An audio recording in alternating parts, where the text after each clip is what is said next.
ధైర్యం తప్ప ఏమీ తెలియని కళ్ళల్లో మొదటిసారి భయం పొరలు కమ్ముకున్నాయి. ఎవరు చేశారు ఇదంతా?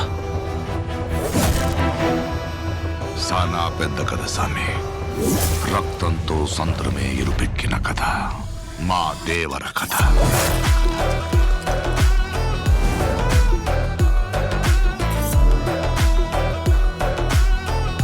మనిషికి బతికేంత ధైర్యం చాలు, చంపేంత ధైర్యం కాదు.